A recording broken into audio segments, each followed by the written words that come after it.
Welcome to the INFOWARS Nightly News. I'm your host, Jakari Jackson. It is May 13th, 2015, and here's a look at our top stories. Tonight, breaking news from Fort Bragg as U.S. Special Forces are training with cops for house-to-house raids. Then, a scientist at MIT uncovers a link between glyphosate, GMOs, and the epidemic of autism. You can drink a whole quart of it and it won't hurt you. You want to drink some? We have some here. I'd be happy to, actually, but not really. But dangerous, I know, right? No, people try to commit suicide with it and fail fairly regularly. Tell the truth. It's not dangerous to humans. No, it's not. So you're ready to drink one glass of glyphosate? No, I'm not an idiot. Oh, yes, you are. All that plus much more up next on the INFOWARS Nightly News.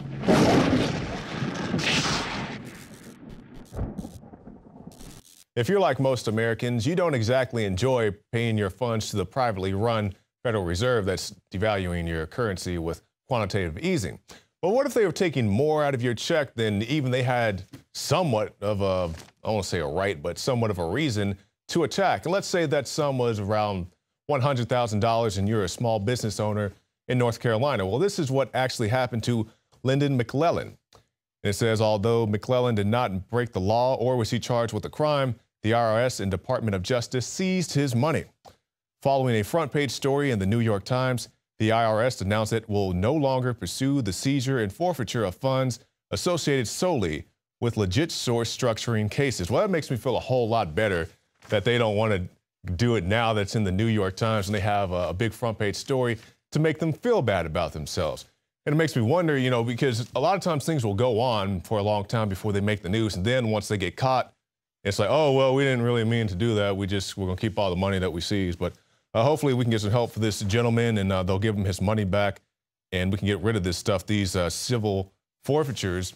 You know, a lot of times you can be driving down the road and if you encounter an officer in certain states, if you have a lot of money, let's say you have $10,000 cash for whatever reason, won it at the bingo hall, whatever.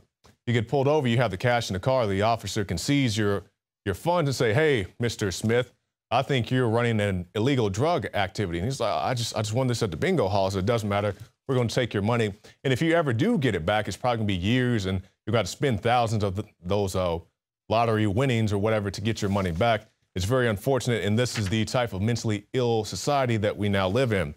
And speaking of the mentally ill, let's talk about the mentally ill in some prison facilities, because I used to work at a county jail and a lot of times they would bring in mentally ill patients. And the thing about that is you'd have a guy who was maybe at a gas station or whatever doing some type of strange activity. They encounter the guy, they take him to jail because they really don't have any place else to put him. And a lot of people who say we should have mentally ill facilities to, you know, house these type of people, facilities are very, very expensive. So a lot of times they'll put them in a prison or in a county jail and just hope for the best, even though those are not the places for these people because they need a doctor, not a guard. And now we have the article, mentally ill inmates abused in 5,000 U.S. detention centers. And it says Human Rights Watch has issued a report stating that mentally ill prisoners are being abused in detention facilities across the U.S. and that these practices are happening in over 5,000 facilities. And there's a tweet there from the Human Rights Watch. It's very unfortunate indeed, but you know, these are the things that happen and just talking about it isn't going to make it any better. You know, we need some type of place to take these people if they need help. And, you know, these homes, even where they go, are, like I said, are very expensive. Having some type of handler to help them throughout their day-to-day lives is very expensive, especially if it's somebody who needed this treatment since they were very young. And we'll move on now talking about glyphosates. And first, before we go to this clip, before we go to the article, I want to run this clip of this gentleman who was a candidate for the glyphosate lobby, so to speak. And he's saying, hey, there's nothing wrong with glyphosate. And guys, well, I got some glyphosate, so I'm not going to drink that. Let's go to this clip and then we'll take a look at the article. You want to drink some? We have some here. I'd be happy to, actually, but not really. But not really? I know it wouldn't hurt me. If you say so, I have some glyphosate. No, I'm not stupid. Ah, okay. So you. No, but I know so it's dangerous, right? No, people try to commit suicide with it and fail fairly regularly. Tell the truth. It's not dangerous to humans. No, it's not. So you're ready to drink one glass of glyphosate? No, I'm not an idiot. Interview me about golden rice. That's what I'm talking about. Okay, then it's finished. Then the interview is finished. That's a good way to solve things. Yeah. So as you saw in the clip, if it's so healthy, I got a big tall glass right here. Why don't you drink it? No, I'm not stupid. I'm not going to kill myself.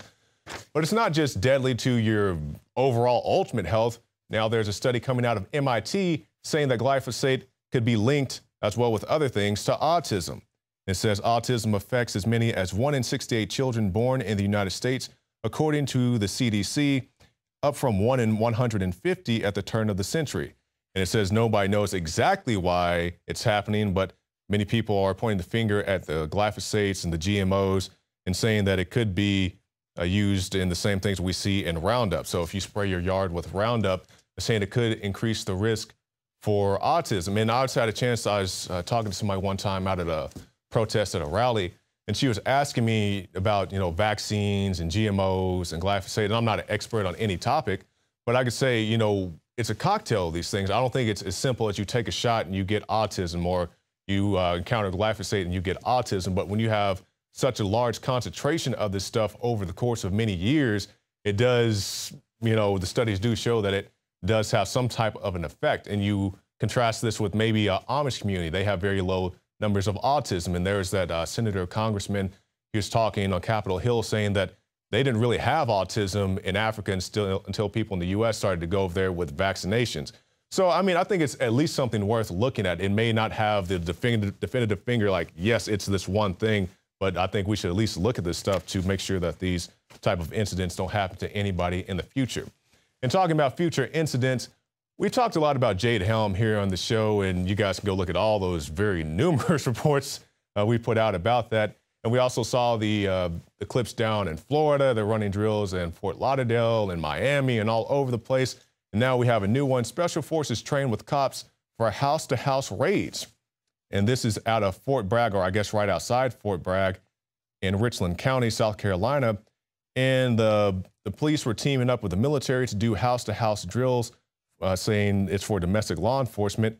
And the late-night pre-dawn drills and exercises, which involved the 3rd Special Forces Group out of Fort Bragg, North Carolina, have been running since May 5th and will conclude on Friday. And you wonder, what are these guys training for? And that's always the deal. And I've said publicly here before many times that if you want to talk about, potential takeover drill, Jade Helm probably isn't the best interpretation of that. But you can talk about them running drills in Miami, Florida. What cave in Afghanistan looks like Miami, Florida? Same thing when they're running drills out in San Diego when we were running hot and heavy in Iraq and Afghanistan. What are you guys going to do that for? But now we see the military training with the police for this particular operation. And just like when we were talking about with Jade Helm, we had the piece we put out last week where we were comparing and contrasting the lieutenant colonel and also Meade. And they were saying, well, no police are going to be involved in this drill. The lieutenant colonel said, and then you cut to Meade. He's like, yeah, we're going to have the police stopping our guys and seeing what they're doing. And the lieutenant colonel says, well, the role players, they're going to all be military. Then you cut to a clip of Meade. He said, yeah, we're going to get people from the community to come out here and run the drills with us. It's just, they can't seem to get their story straight, regardless of what Jade Helm is. It's just, they keep lying to the public, or at least they can't get the story straight on their end. So how exactly are we supposed to understand it when they can't understand what each other are saying?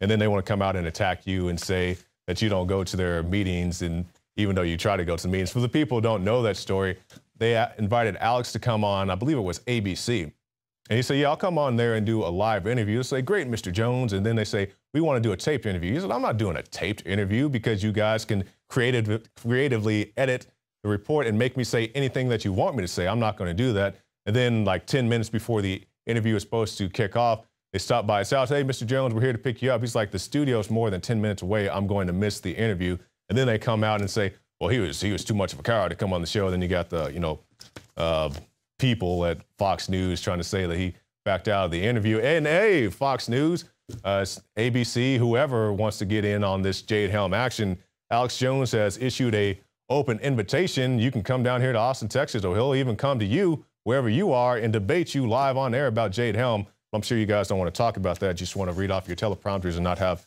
any type of real debate with facts or information. All right, let's move on to this. Let's talk about some very important, I guess in our common parlance, we'll call it domestic terrorism. Because we talk about the FBI being involved in this. We talk about the Justice Department being involved in this. And no, I'm not talking about homegrown extremists, people who want to link up with Al-Qaeda or people who want to blow up federal buildings.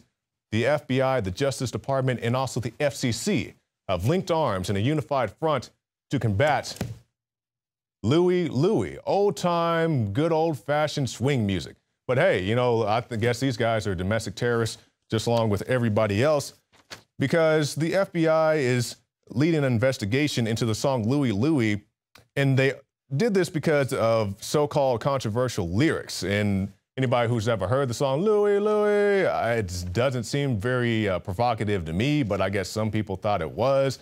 And then the FBI, FCC, and all these other groups, they did a search and said, we have to track down these lyrics. They spent 2 years looking for these lyrics and then realized, like, oh yeah, I guess these things are in the Copyright Office.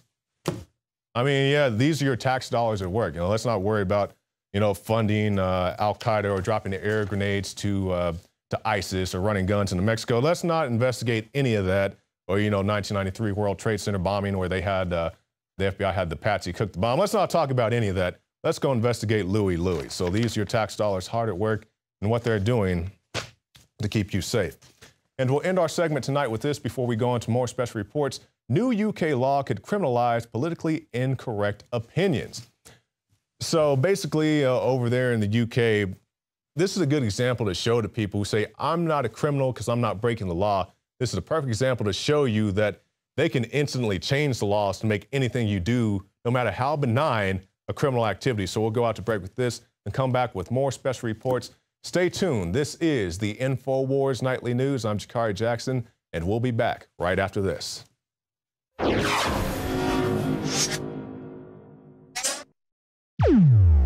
This is Jakari Jackson for INFOWARS.com.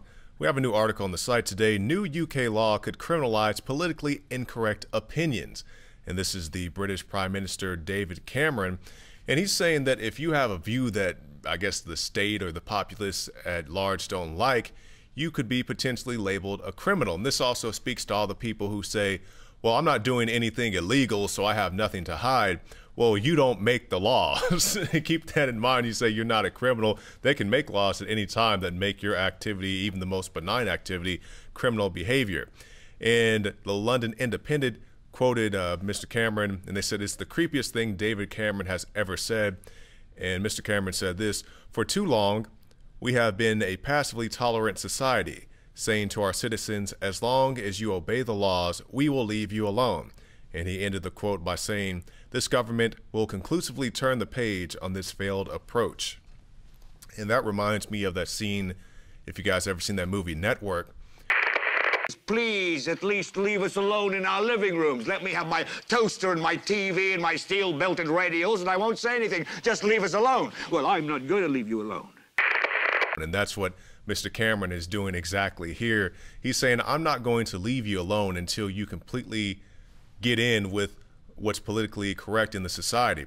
And to talk about political correctness, we all know the recent shooting in Garland, Texas. And it was an attack, and many people in the media were, I wouldn't say supportive of, but they didn't condemn the action of the attackers. It was more or less blame the victim type of deal. You know, and talking about this blaming the victim, because we always hear the stories, you know, unfortunately, you know, somebody will be sexually harassed or raped. There's no excuse to rape somebody regardless of what they have on. You blame the person who did the attack. But in this Garland, Texas deal, they were saying, yes, they pretty much brought it upon themselves because they had this very provocative event where they were encouraging people to draw the Prophet Muhammad. Now, personally, I wouldn't do something like that, but I don't think that people should be executed because of that. Same thing in the Charlie Hebdo. I may not do those actions myself as far as drawing the cartoons, but I don't think those guys have a right to go in there and just blow your head off because they disagree with your point of view. Just keep that in mind. If you are one of these people who always say you have nothing to fear because you're not breaking the law, they could pass a law at any time that makes you a criminal. You can find more reports on INFOWARS.com. The Amtrak Northeast Regional Train 188 flew off the rails, traveling at 107 miles per hour on its way to New York.